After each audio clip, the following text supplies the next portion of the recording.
হরে কৃষ্ণ। শুরু করতে যাচ্ছি মোহিনী একাদশীর মাহাত্ম্য। আপনারা সবাই মন দিয়ে শ্রবণ করুন। কুর্ম পুরাণে বৈশাখ শুক্লপক্ষের মোহিনী একাদশীর ব্রত মাহাত্ম্য বর্ণনা করা হয়েছে। মহারাজ যুধিষ্ঠির বললেন, হে জনার্দন, বৈশাখ শুক্লপক্ষীয় একাদশীর কি নাম, কি ফল, কি বিধি, এ সকল কথা আমার নিকট বর্ণনা করুন। উত্তরে ভগবান শ্রীকৃষ্ণ বলেন, হে ধর্মপুত্র, আপনি আমাকে যে প্রশ্ন করেছেন, পূর্বে শ্রীরামচন্দ্র বৈশিষ্ট্যের কাছে এই একই প্রশ্ন করেছিলেন। সীতার বিরহজনিত কারণে বহু দুঃখ পাচ্ছি, তাই একটি উত্তম ব্রতের কথা আমাকে বলুন, যার দ্বারা সর্বপাপ ক্ষয় ও সর্বদুঃখ বিনষ্ট হয়। এই কথা শুনে বৈশিষ্ট্যদেব বললেন, হে রামচন্দ্র, তুমি উত্তম প্রশ্ন করেছ। যদিও তোমার নাম গ্রহণেই মানুষ পবিত্র হয়ে থাকে, তবুও লোকের মঙ্গলের জন্য তোমার কাছে সর্বশ্রেষ্ঠ ও পরম পবিত্র একটি ব্রতের কথা বলছি। বৈশাখ মাসের শুক্লপক্ষী একাদশী মোহিনী নামে প্রসিদ্ধা। এই ব্রত প্রভাবে মানুষের সকল পাপ, দুঃখ ও মোহজাল অচিরেই বিনষ্ট হয়। তাই মানুষের উচিত সকল পাপ ক্ষয়কারী ও দুঃখ বিনাশকারী এই একাদশী ব্রত পালন করা। একাগ্র চিত্তে তার মহিমা তুমি শ্রবণ করো। এই কথা শ্রবণ মাত্রেই সমস্ত পাপ বিনষ্ট হয়। পবিত্র সরস্বতী নদীর তীরে ভদ্রাবতী নামে এক সুশোভনা নগরী ছিল। চন্দ্র বংশজাত ধৃতিমান নামে এক রাজা সেখানে রাজত্ব করতেন। সেই নগরীতেই ধনপাল নামে এক বৈশ্য বাস করতেন। তিনি ছিলেন পূর্ণকর্মা ও সমৃদ্ধশালী ব্যক্তি। তিনি নলকূপ, জলাশয়, উদ্যান, মঠ ও গৃহ ইত্যাদি নির্মাণ করে দিতেন। তিনি ছিলেন বিষ্ণু ভক্তি পরায়ণ ও শান্ত প্রকৃতির মানুষ। সুমনা, দ্যুতিমান, মেধাবী, সুকৃতি ও ধৃষ্টবুদ্ধি নামে তার 5 জন পুত্র ছিল। পঞ্চম পুত্র ধৃষ্টবুদ্ধি ছিল অতি দুরাচারী। সে সর্বদা পাপ কার্যে লিপ্ত থাকত। পরশ্রী, লম্পট ও দ্রুতক্রিয়া প্রভৃতি পাপে সে অত্যন্ত আসক্ত ছিল। দেবতা, ব্রাহ্মণ ও পিতা মাতার সেবায় তার একেবারেই মতি ছিল না। সে অন্যায় কার্যে রত, দুষ্ট স্বভাব ও পিতৃধন ক্ষয়কারক ছিল। সবসময় সে অভক্ষ ভক্ষণ ও সুরাপানে মত্ত থাকত। পিতা ধনপাল একদিন পথে চলছিলেন। হঠাৎ তিনি দেখতে পেলেন এক রমণীর গলায় হাত রেখে নিঃসংকোচে ঘুরে বেড়াচ্ছে। তার নির্লজ্জ পুত্রকে এভাবে চোরাস্তার ভ্রমণ করতে দেখে তিনি অত্যন্ত মর্মাহত হলেন। এই কুস্বভাব দর্শনে ক্রুদ্ধ হয়ে তিনি তাকে গৃহ থেকে বার করে দিলেন। তার আত্মীয় স্বজনও তাকে পরিত্যাগ করল। সে তখন নিজের অলঙ্কারাদি বিক্রি করে জীবন অতিবাহিত করত। একদিন এইভাবে চলার পথে অর্থভাব দেখা দিল। ধনহীন হয়ে সেই নারীগণও তাকে পরিত্যাগ করল। অন্ন বস্ত্রহীন দৃষ্টবুদ্ধি ক্ষুধা তৃষ্ণায় অত্যন্ত কাতর হয়ে পড়ল। অবশেষে নিজের গ্রামে সে চুরি করতে শুরু করলো। একদিন রাজপ্রহরী তাকে ধরে বন্দি করলো, কিন্তু পিতার সম্মানার্থে তাকে মুক্ত করে দিল।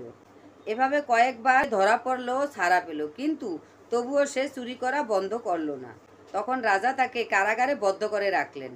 বিচারে সে কারাগার দণ্ডভোগ করলো। কারাভোগের পর অনন্য উপায়ে দৃষ্টবুদ্ধি বনে প্রবেশ করলো। সেখানে সে পশু পাখি বধ করে তাদের মাংস ভক্ষণ করে অতি দুঃখে পাপময় জীবনযাপন করতে লাগলো। দুষ্কর্মের ফলে কেউ কখনো সুখী হতে পারে না। তাই সেই দৃষ্টবুদ্ধি দিবারাত্রি দুঃখ শোকে জর্জরিত হলো। এভাবে অনেক দিন অতিবাহিত হলো।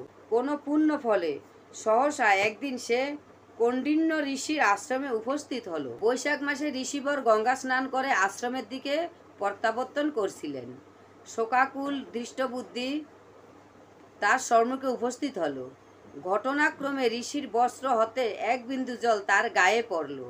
সেই জল বর্ষে তার সমস্ত পাপ দূর হলো। হঠাৎ তার শুভ বুদ্ধির উদয় হলো।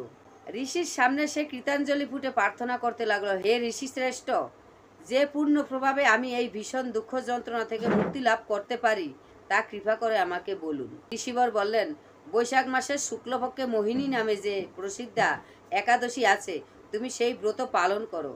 এই ব্রতের ফলে মানুষের বহু জন্মার্জিত পর্বত পরিমাণ পাপ রাশিও ক্ষয় হয়ে যায়। মহামুনি বৈশিষ্ট্য বললেন, কৌণ্ডিন্য ঋষির উপদেশ শ্রবণ করে প্রসন্ন চিত্তে দৃষ্টবুদ্ধি সেই ব্রত পালন করল। হে মহারাজ রামচন্দ্র, এই ব্রত পালনে সে নিষ্পাপ হল, দিব্যদেহ লাভ করল। অবশেষে গরুরে আরোহণ করে সকল প্রকার উপদ্রব্যহীন বৈকুণ্ঠ ধামে গমন করল। হে রাজন, ত্রিলোকে মোহিনী ব্রত থেকে আর শ্রেষ্ঠ ব্রত নেই। যজ্ঞ, তীর্থস্থান, দান ইত্যাদি কোনো পুণ্য কর্মেই এই ব্রতের সমান নয়। এই ব্রত কথা শ্রবণ কীর্তনে সহস্র গোদানের ফল লাভ হয়। এখন শুনুন মোহিনী একাদশীর সমস্ত এলাকার পালনের সময়সূচি।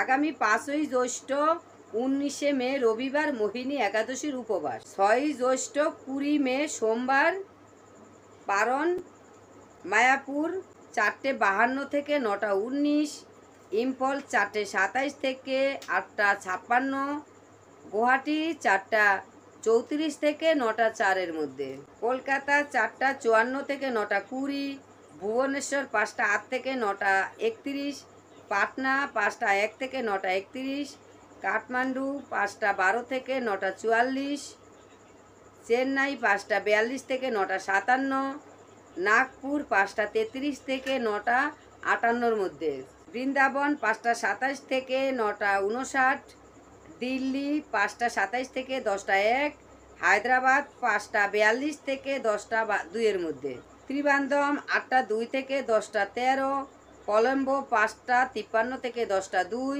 ব্যাঙ্গালোর 5:53 থেকে 10:08 মধ্যে, মুম্বাই 6:02 থেকে 10:24, আহমেদাবাদ 5:56 থেকে 10:22, উধমপুর 5:26 থেকে 10:06 মধ্যে।